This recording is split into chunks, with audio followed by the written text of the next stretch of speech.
We want to know that the work that we do matters. And we want to work for leaders who tell us that we matter. And if we can't provide both of those things, then our good employees are going to leave. Hey leader, David Burkus here, organizational psychologist and author of 4 best-selling books on helping leaders and teams do their best work ever. And in this episode, we're going to talk about the reasons good employees quit. Turnover is inevitable. The goal for most leaders, however, should be to make sure that when you look at who is quitting, less of the good employees, productive employees, talented employees, what we might call the A players or the team players, less of them are quitting than the not so A players. I'm trying to be optimistic here, work with me. But when good employees quit, when they surprise you with that 2-week notice, it's often easy to fall into one of 2 misconceptions. I mean, the first is to treat it like a betrayal, like this person who was a good employee turned out to be a terrible one. And that's a recipe for disaster. The other misinterpretation of a good employee quitting is that there was nothing we could do, that it was, in fact, inevitable. And while that's true sometime, it's not true all of the time. And to demonstrate that, we're going to talk about the 6 most common reasons that good employees quit, and also what you could do about it to keep less of the good employees quitting from the not so good employees quitting, to keep people engaged in your team a bit longer and make them valuable, committed members of your team. The first reason that good employees quit is simply burnout. Overworked, underappreciated, feeling stressed, and feeling like there's no end in sight to the massive load of work that they've been asked to take on.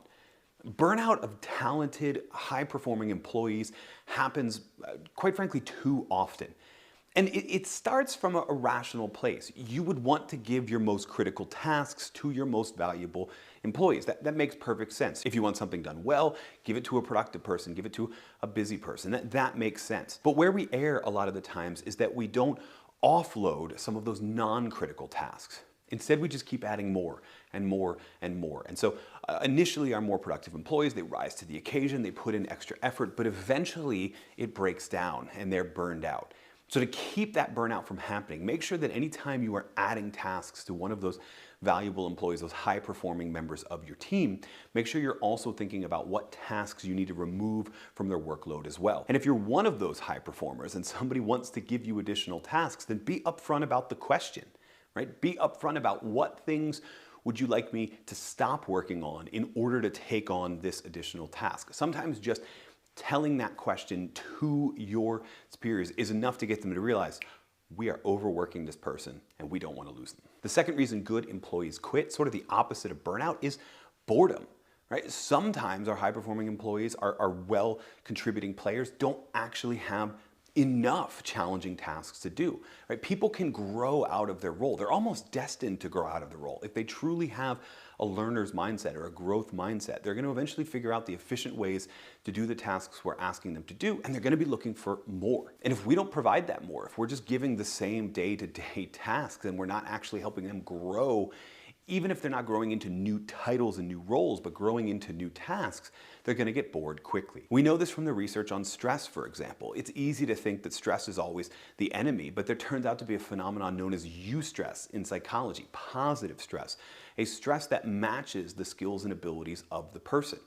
It's actually the lack of stress, right? The lack of any stress that can cause somebody to be bored and burn out just as much as being overstressed. So just as much as we want to be paying attention to what we're asking people to do to avoid burnout, we want to be paying attention to what we're asking them to do to avoid boredom as well. The next reason good employees quit, bad managers. Yes, the axiom is true. People don't quit bad companies, they quit bad leaders, they quit bad managers. And if you're one of them, okay, well, I don't actually have that much to offer you except be better. Watch the rest of the videos on this channel and maybe you can be a better leader. What I will tell you is that you feel like you're a pretty good manager and yet you're still getting surprised with good employees leaving.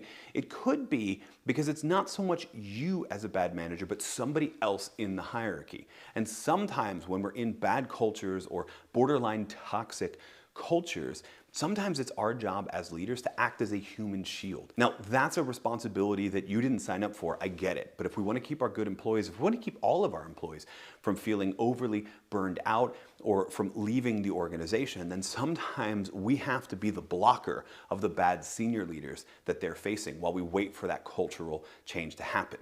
If it happens. If it doesn't, then you may be one of those good employees that looks to be a good employee to a different company as well. The fourth reason good employees quit: better pay. If I can do the same task and I can get 10 or 15% more working for a different organization, it just seems logical that some people would want to quit. Now, the interesting thing here is that if you're in a team leader role or a middle manager role, you don't really have a lot of sway here.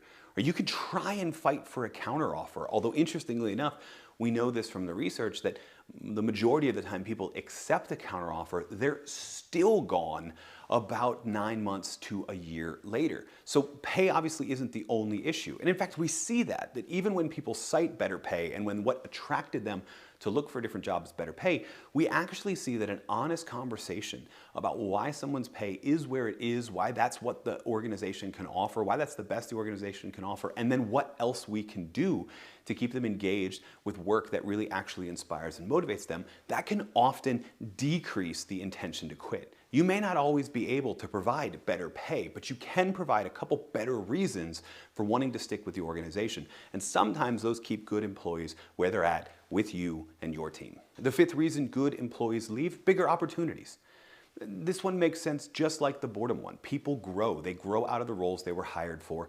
And in any hierarchically structured organization, sometimes waiting around for those bigger opportunities to happen, for somebody to quit or for somebody higher up the chain to get promoted up and then the positions to get backfilled up the hierarchy, sometimes waiting around for that, it's just going to take too long. And really ambitious employees, high-performing employees, especially ones that may already be bored in their roles, they're going to look for bigger opportunities elsewhere. And while you might not be able to entirely prevent a good employee from quitting unless you can create new titles, new jobs for them, and maybe even better pay for them, unless you can do all that, you might not be able to prevent them from looking for bigger opportunities. But what you can do as a positive leader while they're there is become aware of the fact that they're interested in those bigger opportunities and create developmental opportunities for them while they're there. Now, again, like I said, this may not prevent them from leaving entirely, but it may slow the process with which they depart. And when they do leave, they're going to be really appreciative of the leader that you were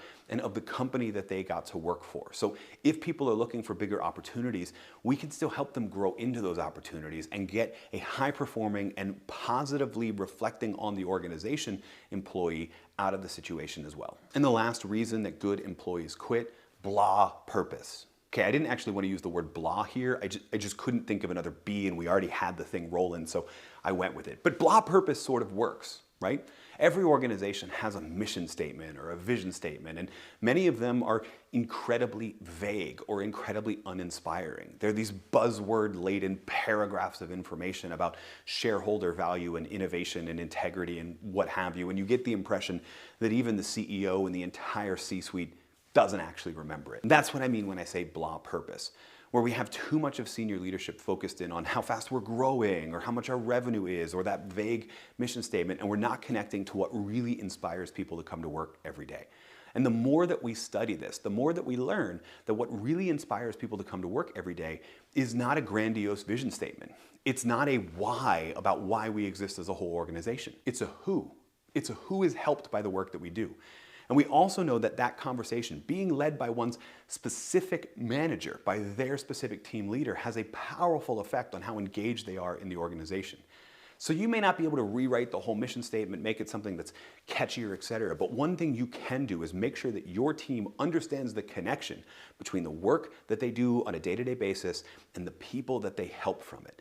This leverages what's now known as pro-social motivation, and we're learning this is one of the most powerful forms of motivation for an entire team, but specifically for high performers.